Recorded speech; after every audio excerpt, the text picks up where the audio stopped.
everybody. Welcome to another episode of the Successful Woman's TV show. My name is Galit Ventura Rozen. I am co-founder of Everyday Woman TV and a professional speaker. One of my favorite things to do in the whole world is spotlight women all over the world that are doing amazing, wonderful things to empower you, uplift you, inspire you. Today, I have the honor of interviewing one of my mentors, Summer Mcstravick. Hi, Galit. I'm happy to be here. Good morning. I'm so excited to have you here. Our journey has been going on for quite some time, and you've been absolutely a figure in my life that has helped me with a lot of what we're going to be talking about today. And so I cannot wait to jump into the topic and tell everybody a little bit about you, which will just be a short bio. Summer's done a ton of things, but we don't want to spend the whole 15 minutes just reading her bio. So we're going to shorten it for you today. But the topic we're going to be talking about today is what to do when you feel burnout, which is something most of us, if not all of us, have experienced. And I'm going to read a little bit about how fabulous she is. So Summer Mcstravick is a personal growth coach, an author, a podcaster, and creator of Flowdreaming, a mind-body technique for manifesting and growing inner emotional strength. Her books and podcasts have been used worldwide to transform people's inner emotional landscapes as well as their external lives. Her latest book is called Stuff Nobody Taught You. I love that title. Love that title. 40 Lessons from Me School to help you stop being miserable and start feeling amazing. You can find her at flowdreaming.com or through her podcast, Flowdreaming. When we're making it real easy for everybody. So Summer, I would love for you to jump right in. First, I would like to start with you sharing just a little bit more about what Flowdreaming is. I know we shared a little, but just a little bit more so people that have never heard of it know what it is. And then let's just jump right into how we can work and how we can learn how to move on from burnout. Right. Yeah. First of all, okay. So thank you, Galit, for having me here. Yay. Yes. Flow dreaming is a practice that I do and I've done for 22 years now. I have to count on my fingers at this point, 23 years now. It's similar to meditation, but it's not meditation. There's no clearing your mind. It's not self-hypnosis. It's a different animal that relies on guided daydreaming, strong emotion, and what I call flow. There's a concept of flow. A lot of people know it from psychology, positive psychology. We combine these three things together into a technique. I use it to start my morning. I use it to end my day. I use it whenever I'm feeling overwhelmed or like just rocky in my something happened. And it does a lot of things. It programs your future. It changes your emotional energy right off the bat. And it helps you really focus and stay aware of, what am I doing all this for? What do I want from this? What are the feelings that I'm trying to capture from all the hard work that I'm doing? You know, especially as entrepreneurial women, there's a reason we work hard. And sometimes I think we forget why we're working so hard and what's, propelling us to try to be successful. So flow dreaming really centers you back in all of that. Gosh, it can even help you grow your business.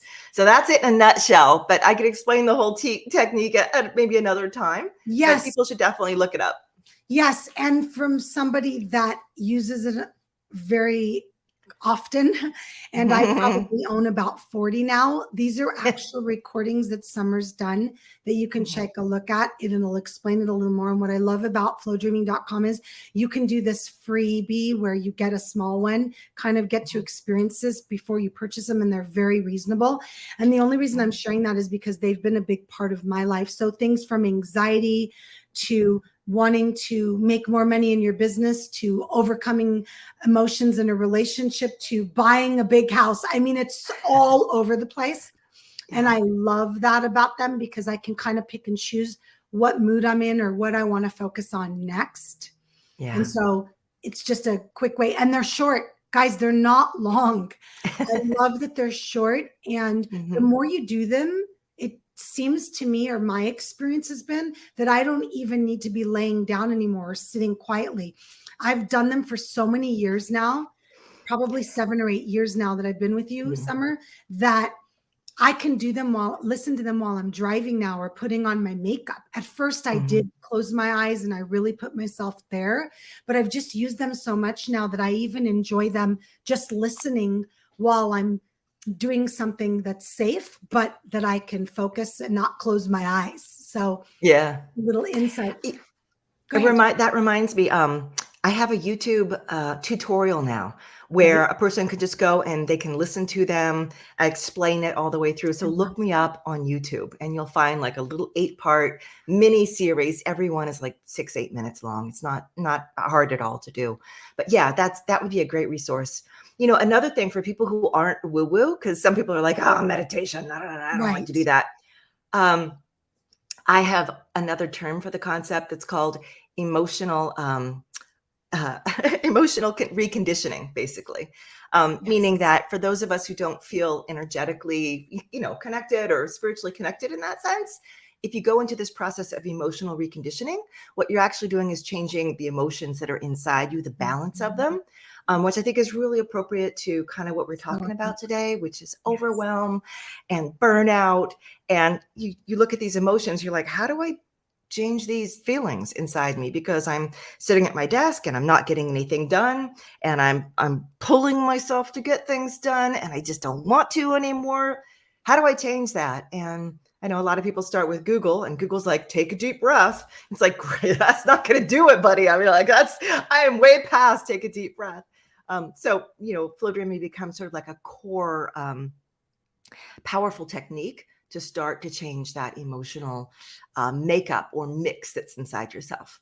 So Yes, there's and that. and pretty much everything we feel starts and ends with emotion.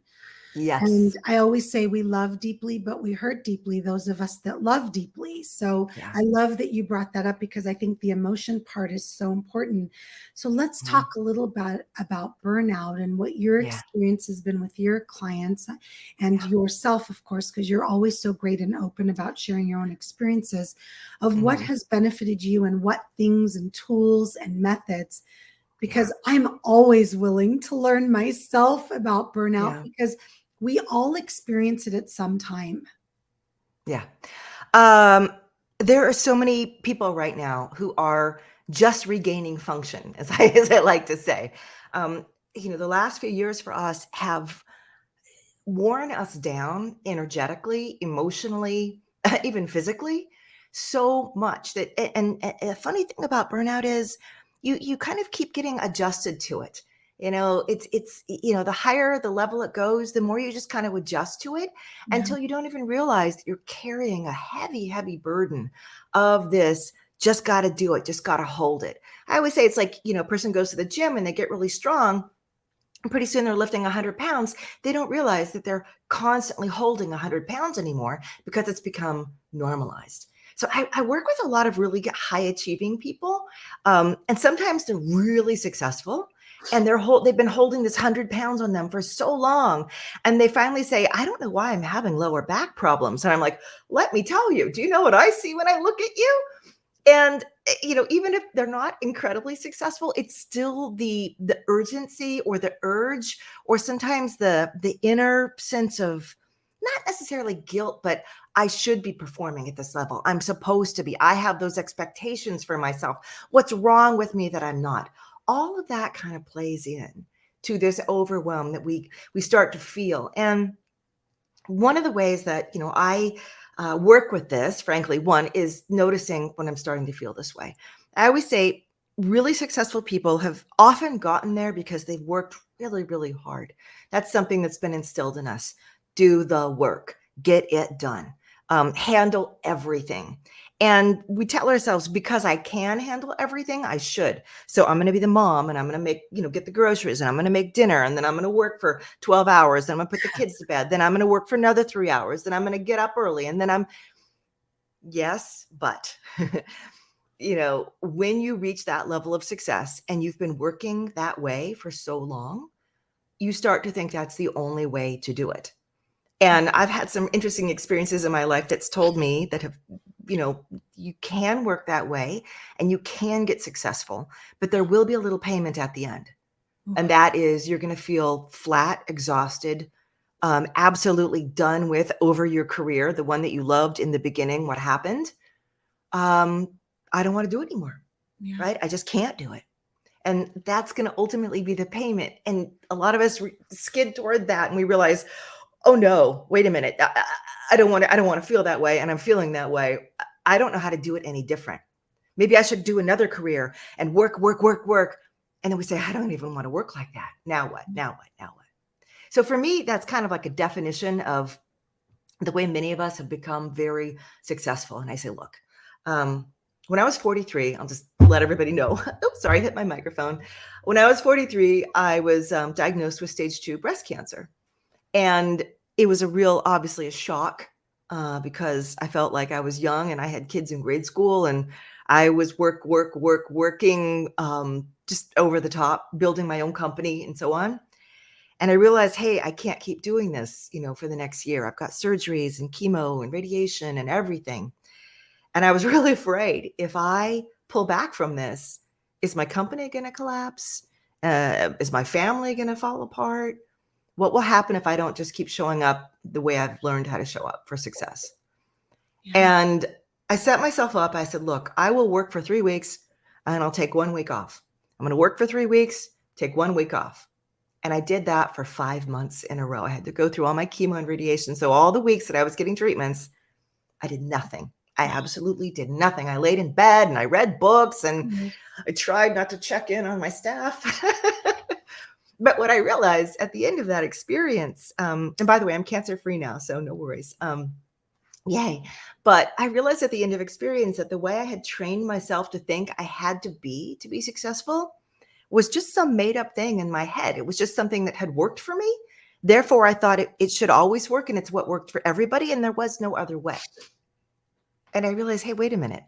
I can create this very different, more fluid way of working. I can take time away. I can not be there all the time. And I can still have success. I had to actually learn a new way of sort of inserting myself into my business. Sure. And I carried that with me ever since. The way that you're doing things now may have been successful. It is not the only path, but there is a lot of trust that's required for you to shift and try a different way. And sometimes when we're successful in holding a lot of things and holding a lot of people, we don't give ourselves that moment to have the trust to change how we're doing things, where we're doing things, how much of the things that we're doing. So I want to ask everybody, one, consider, is the way that I'm doing it now, I've become maybe successful or I've reached a certain point, or maybe I'm just grinding still toward that point, but I'm not getting the payoff I want. Pause, like take a moment, pause. Is this the only way? Is the way I've been doing it working? Is the way I've been doing it actually leading to the payoff that I'm looking for? Or do I feel like there's going to be a bill at the end? Like that's the very first thing. The second thing is I would take a day, and I do this periodically now. I go out and cultivate what I call white space. It's a term from art. It's the space on the page that's not being filled with the color. Okay. So it's the space around everything that's yet to be changed.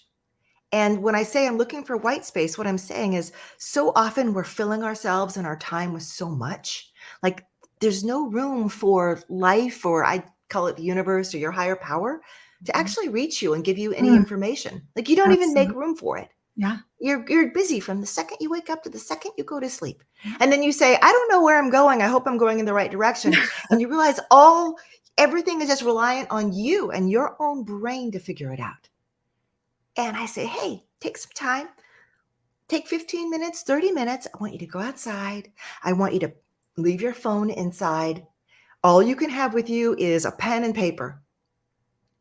Just sit and think. And at first you'll be thinking about all the things you're trying to solve and all the things you have to do. And then eventually you'll get antsy and you'll want to check your phone. And then right? And then you'll start to think, that project I've been working on, I don't really even like it. Why am I doing that? There's that book that I've been thinking about. When am I going to write that? Maybe I should start doing some morning pages. And other thoughts will seemingly just kind of drop in. because you've created, think of it like creating a still pond. When the waves are always rough and moving in your life, it's hard for anything reflective to happen. But the minute that you create that still opportunity, you can start to kind of reflect the sky. You can reflect other things. You can reflect what's next for you and where you're going. I mean, it's a really small practice, but it can be very powerful. Yes. And then flow dream. Anyway, so I've been monologuing here, but those are a couple of ideas to kind of get you thinking about where am I and how have I been doing it? Let's talk about that white space for a second, because I think that that's such a important, everybody calls it something different. And I love the way you explained it, because I'd never heard it explained like that before. For me, I just use the word space, but I love how you explained it with a canvas and the white space, because I'm so visual. I can see it and it makes so much sense, because if I see something and there's no space and nothing for my eye to rest, I don't know what to do with myself. I don't feel relaxed. Just like a wall that's painted, I don't want every single part of that wall to be painted with something, because I want to have this relaxing place. So in this space, my experience has been, I get my best ideas. Yes. Hallelujah. Yes. Best ideas. I get my best solutions for problems. And I also get justification, or I don't know what else to call it, for anything that's going on in my life or things I should be changing. That white space is scary for a lot of people, because they don't always want to be with their thoughts. And what happens is, when I've experienced, and of course through my growth, I'm not like that anymore. But when I first started, those thoughts were scary, because they were telling me things I didn't want to listen to.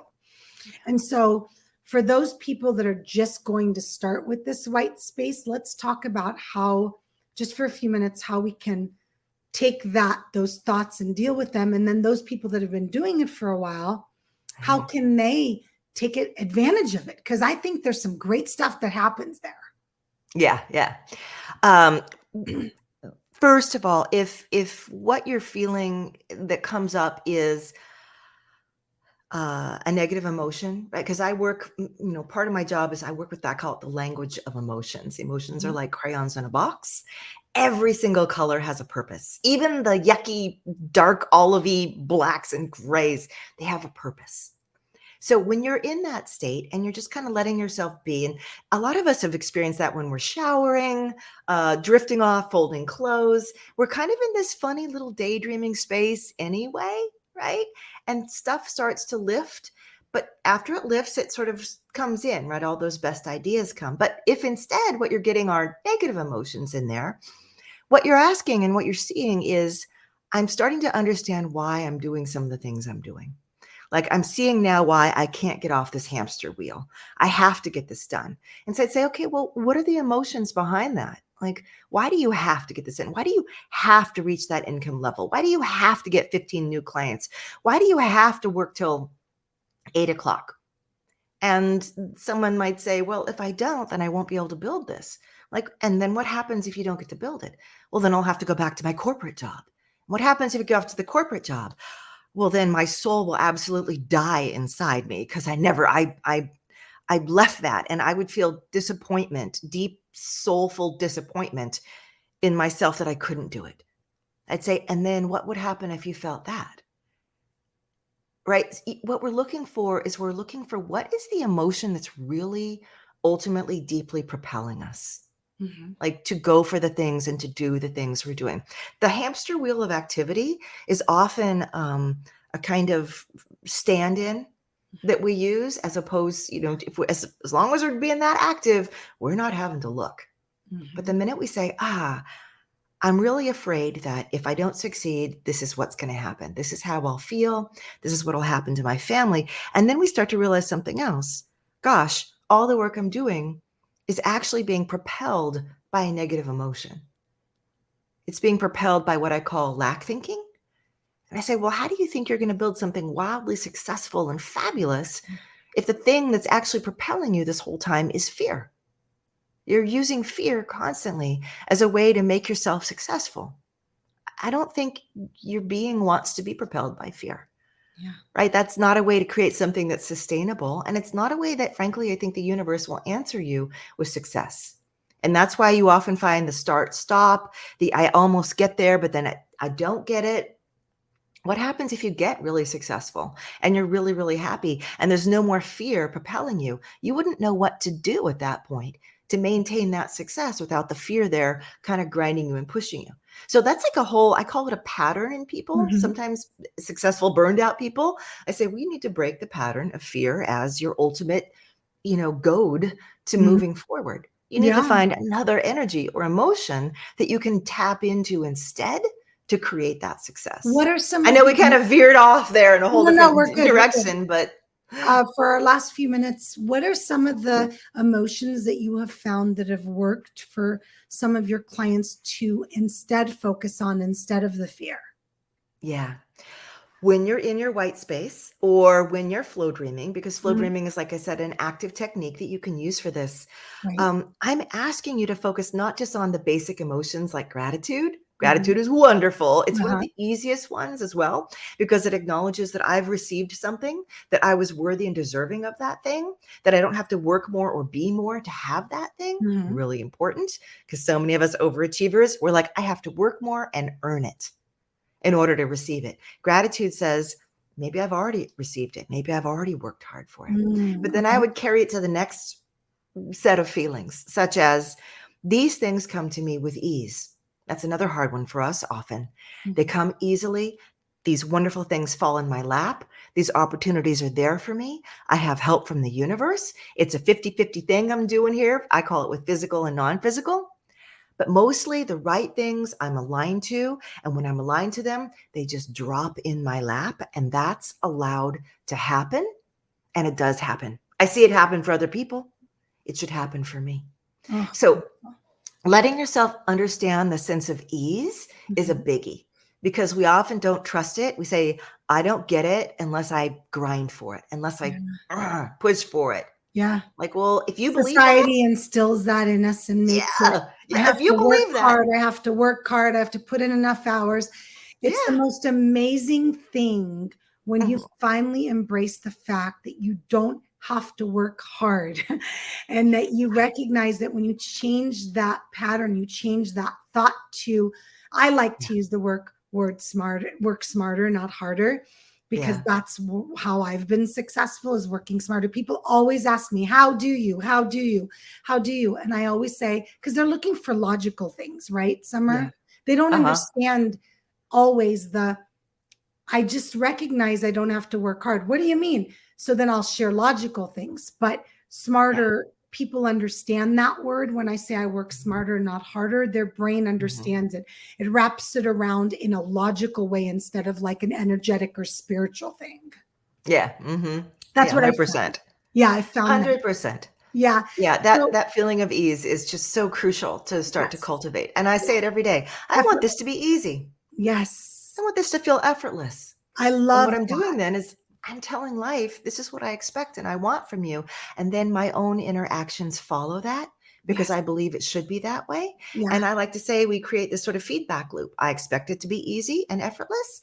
And so easy and effortless things start to happen. My motto in Flow Dreaming Land is, what you are on the inside is what the universe reflects. Oh, So beautiful. stop trying to change all this stuff on the outside. Mm. You can change it, but it's always going to reconfigure itself to once again align to you. And the real place where you can change things, the real power you have, is always right here.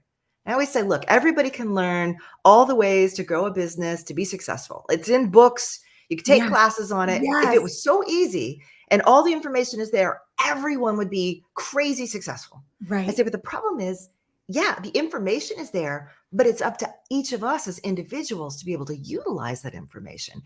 That's all you. That's your inner power. Those are your beliefs. And that's why I say, if you're not doing the personal growth part of things and you're only doing the businessy part of things, there's going to be a disconnect, Yeah. because it's reflecting you. This part has to grow bigger so that the outside can grow bigger. Agreed. There you Agreed. go. Oh, I love that. What a great place for us to wrap up. Would you share with everybody where they can learn more about your programs, working with you, and Mhm. also finding the flow dreams? Yes. I have a ton of free stuff. First of all, like I've been teaching for 20 years, so I have a lot of it. Like I said, try the YouTube channel for a free tutorial. If you come to my website, flowdreaming.com, I also have more free stuff there. Flow Dreams you can download on your phone. There's an app you can look up in the App Store on your phone, a Flow Dreaming app that has a lot of these Flow Dreams in them, like 200 something on all different topics. And again, you can start practicing with some of the, the recorded ones. You don't have to just listen to me. It's like meditation in that sense. You can do guided meditations or you can meditate on your own. It's sometimes nice to do the guided ones though, because it's less Agreed. work for you. I like them. Yeah, thank you. And the final thing I'd suggest is the podcast, because there's like, I don't know, 700 episodes or something there of Amazing. just free continuous learning. So check out the podcast. It's called Flow Dreaming, still kind of woo-woo, and dig in, go for it. Yes. Yes. And you can just Google Flow Dreaming and all of Summer stuff will come up. So you'll be Yes. able to find everything there. And thank you so much, Mhm. Summer. I've appreciated connecting with you. You were one of my mentors for a long time. You still are. And it's so fun to interview you and share with others what has helped me in my success in so many ways. And I highly recommend anybody that's watching or listening to check it out, because there's some great things there that in any aspect of personal, business, life challenges that you can utilize that can benefit you. And who doesn't want something to benefit them? So thank you, Summer. Thank you for being a part of today. Thank you, Galit. It has been wonderful reconnecting with you. Thank you for Yes. letting me share. Thank you. And thank you to everybody for listening and watching for another episode of the Successful Women's TV show. I will see you next time. My name is Galit Ventura Rozen. Bye, everybody.